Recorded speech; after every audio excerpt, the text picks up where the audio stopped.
Hey there, and welcome to the Bringing Business to Retail podcast. If you're looking to get more sales, more customers, master your marketing, and ultimately take control of your retail or e-commerce business, then you're in the right place. I'm Selena Knight, a retail growth strategist and multi-award-winning store owner whose superpower is uncovering exactly what your business requires to move to the next level. I'll provide you with the strategies, the tools, and the insight you need to scale your store. All you need to do is take action. Ready to get started?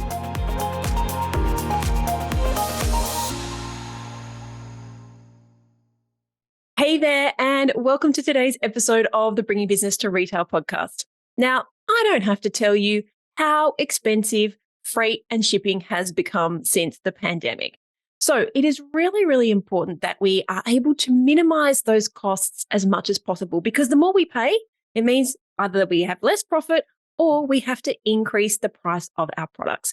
So today on the show, I have Carolina Montanez, who is going to talk to us all about logistics. That's the technical term for it. When we're talking about freight and logistics, that's getting our products to us, especially if we're bringing those products in from overseas. So welcome to the show, Carolina. Thank you, Selena. It's amazing. Thank you for the opportunity to talk to you today. No problems. I mean, this is something that we need to be on top of all of the time. I know for me, I was just recently auditing someone's business, and they hadn't, in their accounting system, they hadn't separated all the different freight costs for their products. So it made it really difficult for us to work out what we needed to change in order to bring that price down. And I know that's something that we're going to talk about today, which is like all those different prices and things to be aware of. But I want to know, how did you get into the logistics industry? Because it's not typically a female forward industry.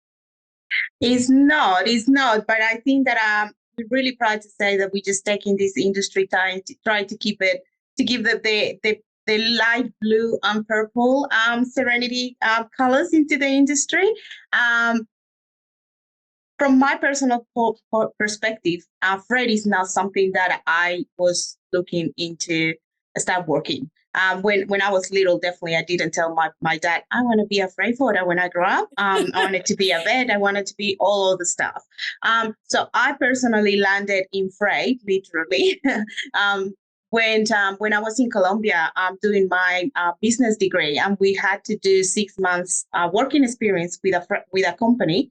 Mm-hmm. So we have to do our CVs and, start, being in the real world. And I ended up in a big multinational, international freight forwarding company. So that was my first kind of, experience with freight. I fell in love with freight and with logistics. Most importantly, I fell in love with the opportunity to help small and medium-sized companies to grow their companies via being just a support in the logistics part. Then couple of years later, I decided to come to Australia to do my master's. I did my master's at UTS, and I just decided to contact the same company and say, hey, I don't want to be a waitress. Can you just help me and do anything? So I started doing filing for them, and I met wonderful people that pushed me into sales and marketing. And then, fast forward into what I was headhunted by another company, which I started work with, and that's how I met my 3 best friends and the other 3 founders of Plenty C. I was working with them for about 5 years. That company went under, and then we decided to, say, why not? We tried to give it a go, because one of my girlfriends was doing finance, the other one operations, the other one overseas agents, and I was doing sales and customer service. So we have the 4 pillars, and off we went. We bought the cheapest laptops that we could afford. And that's how Plenty C started. And that's been 13 years in the making. Oh, congratulations. I want to just skip right back to the beginning, where you had to put your CV out when you were in business school and get some work experience. I'm sure you had more options than a freight forwarding company. What made you pick that? Because so many people would just be like, one, what is freight forwarding? I mean, if you aren't bringing in product, you literally have no idea what a freight forwarder is. And 2, Did you not just think this is going to be the most boring thing in the world? Well, interestingly, my dad is an accountant. So I was working with him in accounting, and I'm hopeless at accounting. Like the girls here is like, Carolina, is a credit and a debit, how hard it is. And I was I'm like, with you. like, No, whatever. money, I understand. And like profit margins, but the whole double, what is it? Double The column. T thing and the No, column. No, sorry, no. no. So my dad is like, why are you not in finance? Like, just follow, my footsteps. It's like, no, I need something different. A lot of my classmates at the time, they were going for the big pharmaceutical companies, thinking we're going to be having the big jobs and everything like that. To be honest with you, I landed in freight. I'm a people's person. And when I had the interview with this particular guy that I still friends with, he's in Colombia and I'm here, it was just something that connected us, and something that he said, look, you know nothing about international freight, but I want you to come and learn and pretty much give that people's experience to our clients. And that's how we started. So literally it wasn't the actual business or service. It was just me wanting to help people and grow with people that got me to freight. Oh, that's fabulous. And clearly a testament to how well you do it. You managed to work through those global multinationals, and now here you have with your female founder business, Plain to See. So congratulations on and 13 years. That's awesome. Yeah, it's been 13 years. It's been an amazing experience. It's been definitely a roller coaster. There's been a lot of tears behind the brand. That's what we love it so much. The same as the biggest achievement that we have, that it was 2 years ago. We won the Small Champions Business Award for logistics. So it was very, very, very our proud moment then, that we actually making a difference in our industry. That's fabulous. I'm sure that you deal with a lot of retail and e-commerce businesses, and you've seen so many changes over the past 2 or 3 years. I would love to know, like, what are the trends that you're seeing? And before we get into things like the pitfalls and ways that we can manage our freight, but what are the trends that you're seeing right now when it comes to bringing product in, whether it's in Australia or anywhere else in the world? And especially after COVID, I have seen that freight has become a little bit the spotlight on freight has finally be like shown, because we were kind of an unknown, let's call it unknown industry until COVID hit, and all the vessels and all the planes were stopped, and it was like, okay, how do things actually move? Lately, after that, I have seen that the trend that a lot of e-commerce companies have started as a side business from COVID. So the amount of clients that are coming through our doors are normally people that started a business on side of this as a side hustle. And they said, oh yeah, I started in COVID. I got in Alibaba. I found these, a famous Alibaba. Yeah. Everybody, when they come to me, is like, I found him on Alibaba, and it's like, okay, I know what I have to tell you not to do, and then we move on. And then I got this I got this product. I love it. I want to put it. I put the website. It's all online. I already sold, and oh my God, how do I get it here? Or oh my God, the price from Alibaba was so different to what I actually have to pay. So the trend is that a lot of people are getting into e-commerce, which I love. But what I'm in a mission to stop is that they think of us last in the chain. Yeah. Just get your freight forwarder sorted from the get-go, so you know what you're paying from the get-go, and you have your true margins and your true profit at the end, because that's what it is at the end of the day. Nobody is in business for no money. So I want you to delve into if you're looking at buying on products on Alibaba or DHgate or any of those companies, you just said that you have a whole bunch of tips. Can you please share them with us? Absolutely. And look, my suggestion would be, once you find the product that you love and you have your samples, just be very wary of what exactly you're paying. And in international freight, everything is handled by the Incoterm. So a lot of people has saying, oh yeah, they gave me a price. But in international freight, it's very important for you to know, because the Ecoterms will determine not only your responsibility, but the amount of money that you are going to pay at the end of the day. So a lot of these people from Alibaba or from other platforms, I use Alibaba a lot because it's kind of the first one that comes into mind. It's the one that most people, it's usually the first port of call. Exactly. Did you get that joke, guys? It's all freight related here. So I know that a lot of people, they tell me, oh yeah, they offer me $2 per garment. And I was like, okay, but that $2, what does it cover? Is it cover only the production? It covers up to a port in China or a port in Sydney, or it covers the whole thing. So get to know your Ecoterms. It's super easy. The main Ecoterms that you need to be aware of are if they sell to you exports or EXW, that means that you as the importer have to cover absolutely everything from their door to your door. So you will have full control of the international freight movement. Then if you move a little bit forward, let's call it that way, and you move to FOB pricing, that means that your supplier will pay everything up to your port of loading. And you as an importer are responsible only for the freight, the arrival, the clearance, and the delivery charges. You will still have control of what you spend. Yeah, and that's really important because the first one, what was the first term?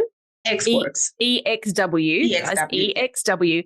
That means that on the plus side, you have full control of getting the product to you. But on the downside, if you don't have someone like Carolina or a freight forwarder, that is just ready for a complete hot mess. You're going to end up costing way too much because you don't understand all of the things that Carolina is going to tell you about that are getting a product from a manufacturer to your door. Now, FOB was always the one that I tended to work with because, like you said, it meant that it got to Sydney. But I know that my first delivery that I ever got, it sat at the ports and I got a notification that I had to come and get it. Here's a story for you. My daughter was only a baby. And so I turn up to the ports in my truck ready to collect it, and they won't let me in because there's a baby in the truck. No babies allowed. And I'm like, what? I'm in a line with 100 trucks. I had to wait about 2 hours in the heat. And then I finally get to the gate and they're like, no babies allowed. But it's not like she's going to get out and walk away. So then I had to leave and come back. And then I got charged because then my time that it's allowed to sit on the port had gone. So there were so many, and this is why I think this conversation is so important. There are so many hidden costs and traps that you can fall into if you don't have someone that you're working with that understands the system. So FOB or free on board is only going to get it to your port. You still have to it's only going to get it to the port at origin. So let's say Shanghai. I think that what you were saying, that it got to your port, there's the next step, which is CNF. And a lot of people from Alibaba or the platforms offer this one, which is, okay, as my price is CNF Sydney. So a lot of people say, oh, cool. It says Sydney. That means that it's going to get here. Yeah, no. It is going to get here, but it's going to get here. CNF is just to the port. And then okay, see, I just got it wrong again, and I know what I'm talking about. FOB is only going to get it to the port of destination. Port of origin. Correct.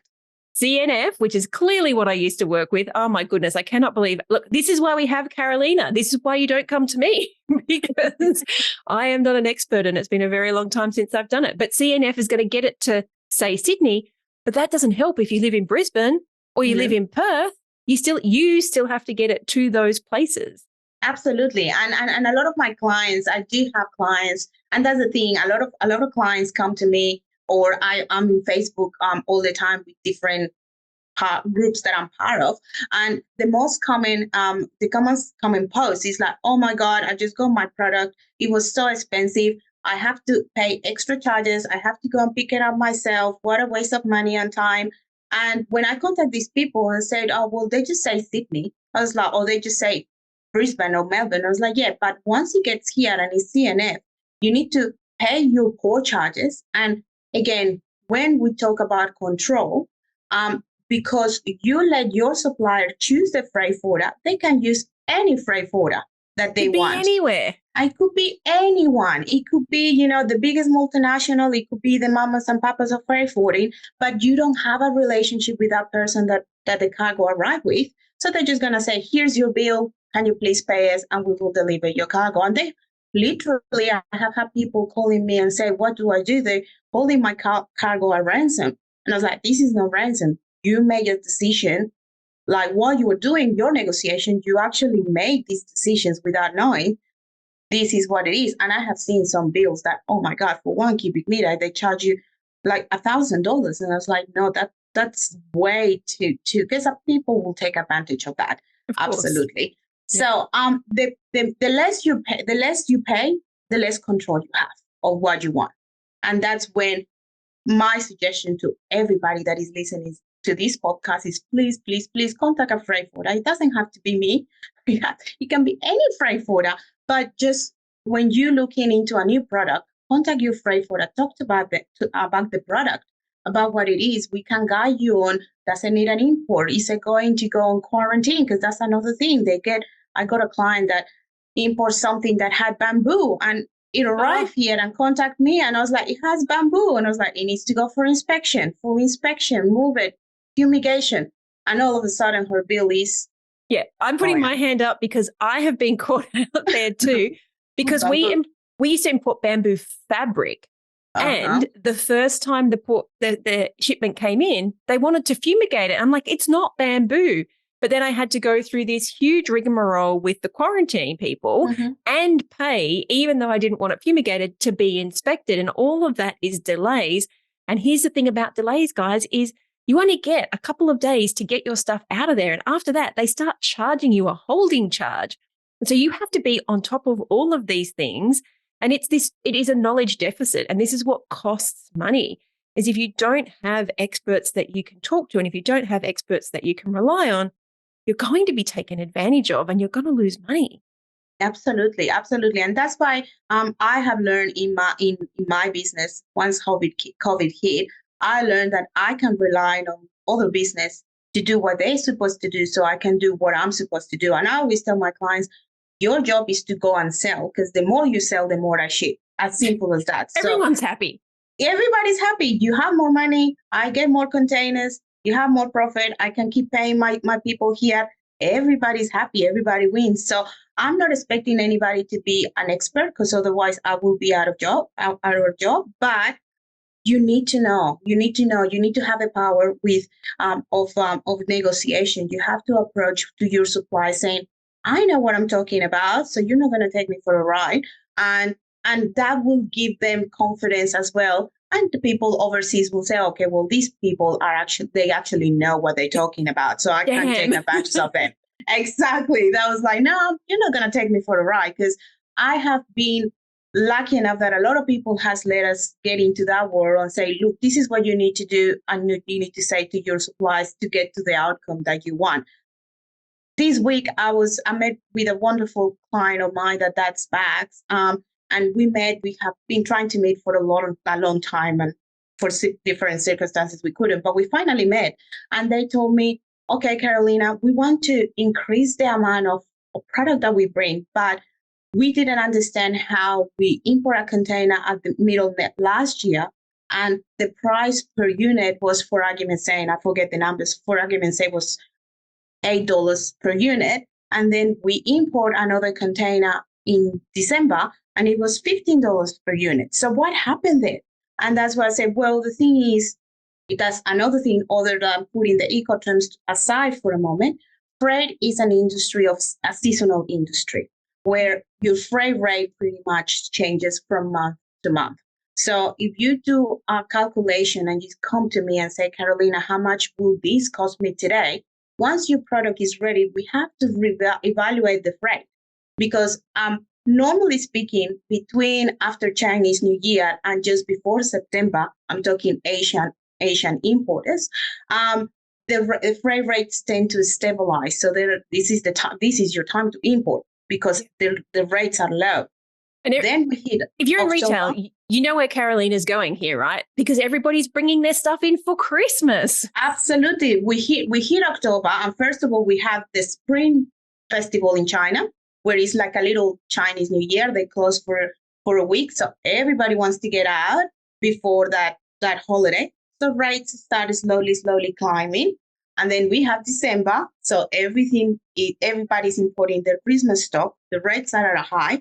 And then we have a Chinese New Year shortly after. So the rates normally keep high until after Chinese New Year. And I have seen that even though it's Chinese New Year, it affects the entire freight industry the same way. It's the same region. And as we know, and after COVID, international freight is extremely connected. So if China is not there and the vessels are not moving, that is going to affect the person that is sending stuff to the USA, because we all using the same vessels. We all using the same planes. So just being mindful that your freight charge will change depending on the season that you're importing. And that's when so important, because people, like you're saying, people are forecasting on one rate, but if they're not taking into account because they don't know any better, then that rate can double and all of a sudden all of your profit is gone. Absolutely. I have a client that contacted me about 8 months ago, and we did all his budget for this huge machine that he needs for his new manufacturing plant. And I did remind him, like, once it's almost ready, we record it. Every time that you want to change something, we will record it. And we have, and because it was in December, it was pretty much double. And he's like, what do I do, Carolina? I was like, just wait. And just wait. And like, do you still have time? He's like, yeah, I still have time. So just be mindful of your own timing, Mm-hmm. Don't, last year, I have a client that published a book, a photography book, beautiful book. And he planned the launch on the 8th of December. I remember clearly. When he placed the order with me, the vessel was going to arrive to Fremantle Port on the 5th of December. And he's like, oh, that should be all right. We have a huge launch and a huge investment of people that are going to come, and I'm going to celebrities, influencers, I'm going to be signing. I was like, well, that's truly very good that you have your launch, but you're not going to have books. You're not going to have books. I was like, unless that you're planning to, I don't know, show up with a book in your shirt or anything, that would be the only way. So because we were well and truly on time we have a cargo in our warehouse, I told him, hold on, we have to air freight 5 cartons. That would be roughly 200 copies of whatever it was. And then we sea freight the rest. So you at least have some books for your launch. And he didn't understand at the time why I did it. I just did it. I was like, I'm not going to let you without books. Fremantle is Australia, but it's another country. So it's on the other side of Australia for those of you who are listening. It's like saying, LA and New York. LA is in America, but so is New York. Very, very different. Very different. We do have a little bit of and I know that you do have listeners in the US and in the UK as well. So, UK is there. I believe that they're all in the same time zone, but USA and Australia, we do have different time zones within the same country. So this particular person, I air freighted 5 cartons. He made it to his shipping, but this particular vessel goes via Singapore. And it was just before Christmas, so Singapore is congested. He didn't get his books until Christmas Eve. So he was like, Carolina, if you didn't air freight those 5 boxes, as you told me, I wouldn't have any. It was screwed without you. It was screwed. He sold the entire shipment. So by the time that it arrived, it's all gone. And now we are in the process of bringing his second shipment. But just because you have a launch, and that's why it's so important as well, allow yourself extra time everywhere. Just because it's due to land on a certain day doesn't mean it's getting to your house on that, or your business or your warehouse on a certain day. The ship has to dock. It has to be approved. The stuff has to be unloaded. It needs to be catalogued. It needs to get picked up and delivered to wherever it's going. And all of that takes time. Absolutely. Absolutely. I normally tell my clients, once you have an estimated time of arrival from me, allow maybe 4 to 5 days for us to do what we have to do. This is for air freight and LCL and FCL, for less than a container loads, allow for a week, because a lot of e-commerce businesses, they're not quite ready to import their container loads. So they bring less than container loads, which pretty much you share in a container with everybody else. But you just be mindful that once the vessel arrives, we need 3 days for the containers to be available for us to move it to the warehouse. And then they will get in a line to get unpacked. So that process can take 4 to 7 days. And it's so important to tell you this, because as you said, that it arrives today doesn't mean that you have it tomorrow. No. Can we just talk a little bit more about LCL and FCL? So LCL is less than a container load, and that's where you're sharing your container with a bunch of other people. And then you've got a full container load. And containers do come in different sizes. What are the benefits and the risks of each of those? Well, LCL or less than a container load, you're pretty much using as a startup when you have your 1 cubic meter.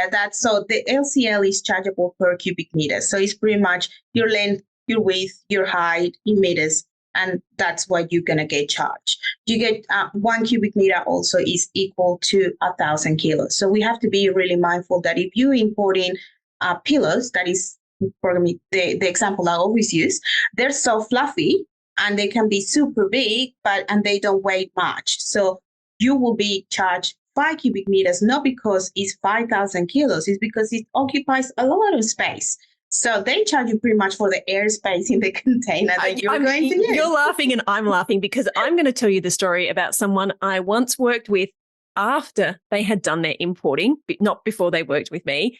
And they had imported makeup bags. And the makeup bags had the air fluffy things that poofs them up inside beforehand. And exactly that happened. It was like a whole container of pillows with makeup bags attached. And she was like, the cost was ridiculous. Like they don't weigh anything. But of course, if they'd been flat packed and they'd put the poofy air packets in at destination, it would have been a completely different price. And these are the things that you have to weigh up. You have to weigh up, is it cheaper for me to get it done offshore and pay the extra to ship it in? Or is it cheaper for me to do it here and pay a higher, wherever your destination is, and pay a higher labor cost? Yeah, absolutely. It happens with one of our clients that they do luggages. So it was bringing luggages and they put bags and they put the plastics and all of that. So what we did for them is we started to work in China on a way that we could put bags in bags. So all of a sudden it became like a little Russian doll that is like the little one, until we just get to the little, the coin bag. And he maximized just his return just by putting bags on bags. So just be mindful that if you're being fluffy stuff, and I can relate to the makeup bags, because we have a couple of clients that do import makeup bags and they are in the beauty industry. So the makeup bag is more of a giveaway than the actual product. They just put the kits in it, and it will add up. And sometimes my clients say the bags are more expensive than my actual product, just because of the freight components. So it's so important that you know how it's packed and how we can optimize the packaging to make sure that you have as much product as possible within your shipment. Another thing that probably for the startups and startup e-commerce, your minimum for LCL is 1 cubic meter. So if you are going to buy something, and I talked to a client yesterday that is importing this beautiful steelware for kids, and she sent me the packing list, and I said, well, you have 0.48 of a cubic meter. We did the exercise. It will cost you the same to bring that or 1 cubic meter, because your minimum is 1 cubic meter, and you will double your order. And she's like, Carolina, hold that thought. I'm going to double my order, because all of a sudden she's bringing double for the same price. Yeah. So we just need to be very mindful of that minimum charges. And I think what you said there just about the makeup bags makes me think of another person that we've worked with where their freight forwarder actually suggested it, which was we'll just use that example because this was a different example, but potentially having the inside of the makeup kit sent to the bag people, or the bag people sending the bags to the makeup kit, and getting them to put the product in the bag and then shipping it completely finalized rather than having to do it here, because the cost offshore was a lot cheaper. But of course, then she only had one shipment, like you were saying, everything's consolidated. It comes ready to use straight out of the box. And as a result, the bags didn't really take up much space because the kit, I mean, when you squish a bag down, the kit itself is pretty much the same size. So again, having someone with that expert knowledge, and I'm sure you have lots of relationships with offshore manufacturers that can do these consolidating or packing things together. That is the thing that's going to save your money. And that's why you work with someone who's got the expertise and the relationships. Absolutely. And suppliers, I tend to believe, or what I see, suppliers, once you build a relationship, the first couple of shipments are a little bit who you are. It's like any relationship. The first couple, or every time that I get a new business, it's like the first one is going to be can she do it? Oh my God. Because I can't, I tell clients, I don't have a vacuum. I don't sell vacuum cleaners. Otherwise, I'll just turn it on and say, look, see how it is. But you have to trust me and give me your product, which is your livelihood. And then I have to move it. And then we build a relationship from there. But suppliers are the same. The first couple of shipments, they may a little bit iffy about doing stuff for you. But once they know that you're serious, they are actually happy to collaborate. They're happy to receive cargo from other suppliers and consolidate it just to make sure that you save money, because they're aware that if you save money, you will order more. So that's interesting, because we did discuss about getting into talk to consolidation, and the example that we just did is what a consolidation is: getting multiple suppliers on the same shipment so you can save money. Hopefully, get 2 or 3 suppliers in the same container, and it will be your container. So it's all about how we can, improve the way that you do things to make sure that you maximize what you get with international freight. So then a brilliant segue to a full container load. So how do you know when you're ready for a full container load? Like, are the benefits of having a full, obviously the fact that it's all your product, but is it much cheaper to do it that way? Or is it just that you have so much stuff, it just makes sense for it all to be in one spot? The bigger that you get, absolutely, your business will grow organically to a point where you will start, or your own business will crave for the full container load. Generally, rule of thumb is when you reach about 15 cubic meters, you can start considering moving a 20-foot container, mainly because not only you move your own container and it's your own space, you don't have to share with anybody. You don't have to be worried that somebody put, something that has oil and is going to leak everywhere, even though we're very mindful of the mix of cargo that goes in the containers. But you won't be sharing with anybody. So you will selfishly be, this is my container, it's my product, I do whatever I want. Then when it arrives into Australia, it's much quicker, because instead of your container having to go to a depot to be unpacked, from the dock, when it arrives, 3 days later, you will have it to your 3PL or your warehouse or wherever you need to have it done. So it's also much quicker for you to get your product. And it's cheaper, because not only the freight rate will cover the entire container, but also when the local destination charges are not chargeable per cubic meter, they'll be chargeable per container. So I have seen some ridiculously arrival charges, like I imported 12 cubic meters, and all of a sudden, normally talking here in Australia, the port charges are roughly between 100 and 120 per cubic meter. So if you have 10 cubic meters, it's $1,200. But if you import one container, all of a sudden it's 600 or 650, wow. Half of the price. So I mean, there may well, again, this is why you have someone with expert knowledge, because there may be a situation where even though you don't have enough to fill the container, you may be better off filling your own container just absolutely. Because of the costs on the other end. Absolutely. And we experienced it a lot pre-COVID. Pre-COVID, the freight rates were really low. Like we were paying $100 or $200 for a 20-foot container. So we were filling up containers for our clients with about 10 cubic meters. So it was pretty much a quarter of a container. Just to give you a little bit of a context here. 120-foot container can fit up to 28 cubic meters.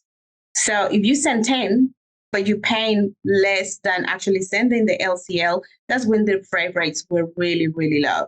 At the moment, I'll say, as I said before, rule of thumb maybe around the 15 cubic meters, but we're happy to work with you on this is how much for LCL, this is how much for FCL.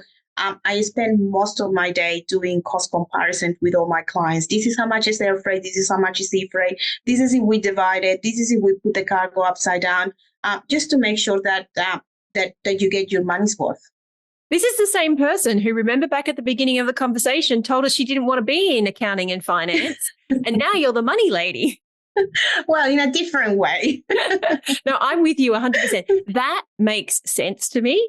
It's the whole back-end accounting stuff that my brain just cannot compute. But everything, when you put it into a real life example like that, that makes complete sense to me. It's obviously our brains work the same and accountant people brains work very, very differently. That's why they're not doing this podcast. Fantastic. So let me just quickly recap and feel free to jump in and see if I forget things. One is really being aware of what those different terms are if you're going to be looking at importing product.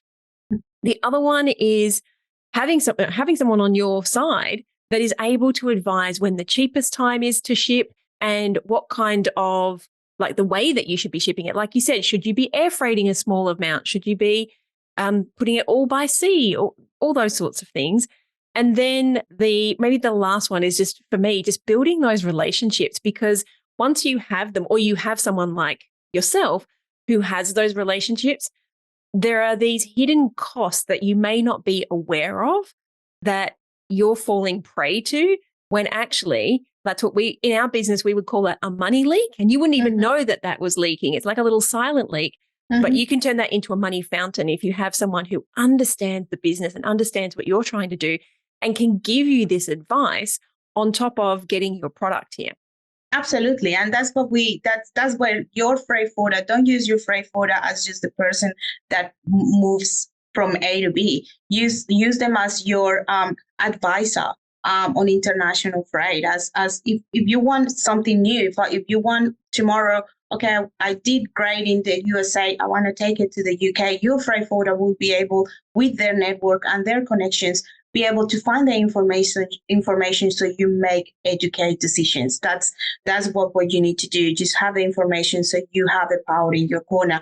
I will probably add as well how important it is to understand the duties and taxes on importation. Yes. That's something so important. Where the free trade agreements are, what documentation do we need to claim? Nobody wants to pay duties. So if we don't have to pay duties, what do we have to get to get to that point? And that will be a conversation that will be part as your whole quote with your freight forwarder.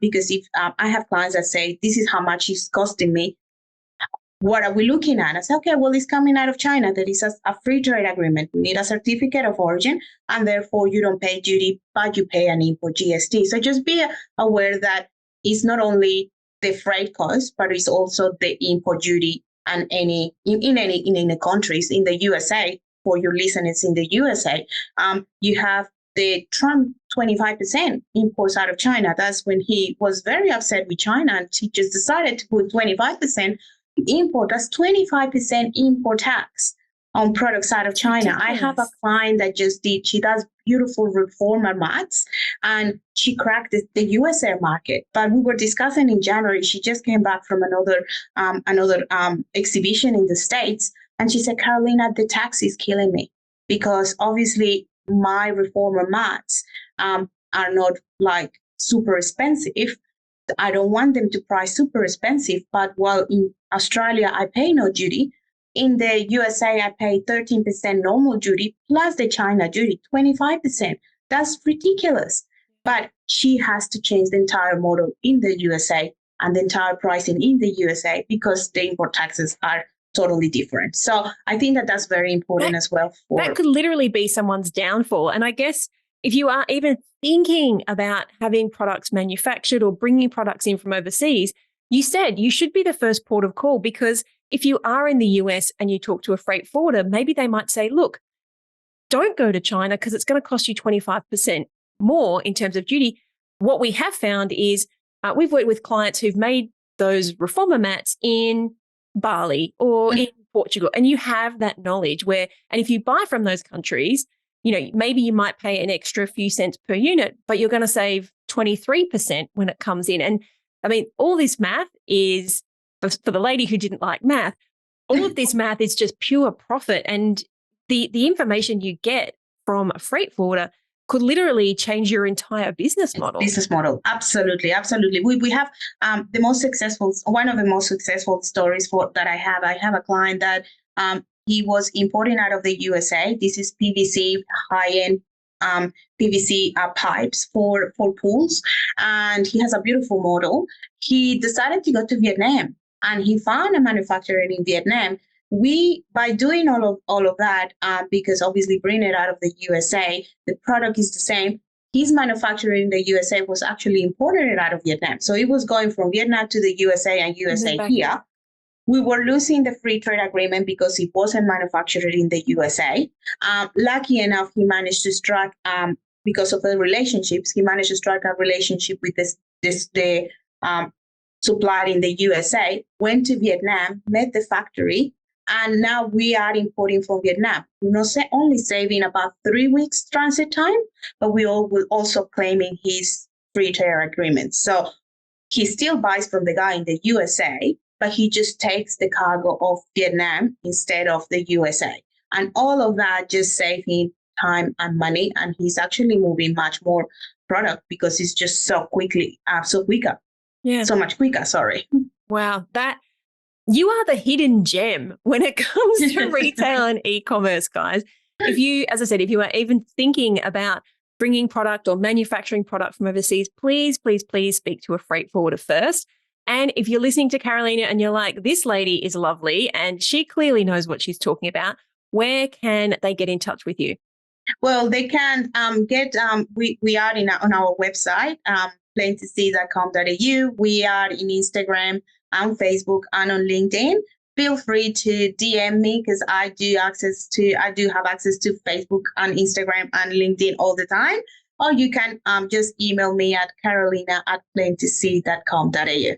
Now, just in case you're not watching the video, that's plane like an aeroplane. So PLANE 2 SEA. It's a little play on words, but I like it. Absolutely, because it's plain to see that we can definitely help you. Yeah, it's plain to see that whether it's a plane or the sea, we can help you.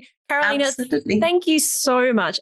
To me, this has been one of the most informative episodes that we've had because I love it because one, it's informative, but two, it can save people so much money. I'm a firm believer of having different channels of income in your business. And obviously, if you're manufacturing your own product or you're importing your own product, it gives you a much better margin.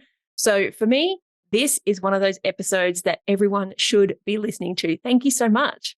Thank you very much. And welcome to have any coffee anytime. So that's a wrap. I'd love to hear what insight you've gotten from this episode and how you're going to put it into action. If you're a social kind of person, follow me at @TheSelena and make sure to leave a comment and let me know. And if this episode made you think a little bit differently or gave you some inspiration or perhaps gave you the kick that you needed to take action, then please take a couple of minutes to leave me a review on your platform of choice. Because the more reviews the show gets, the more independent retail and e-commerce stores just like yours that we can help to scale. And when that happens, it's a win for you, a win for your community, and a win for your customers. I'll see you on the next episode.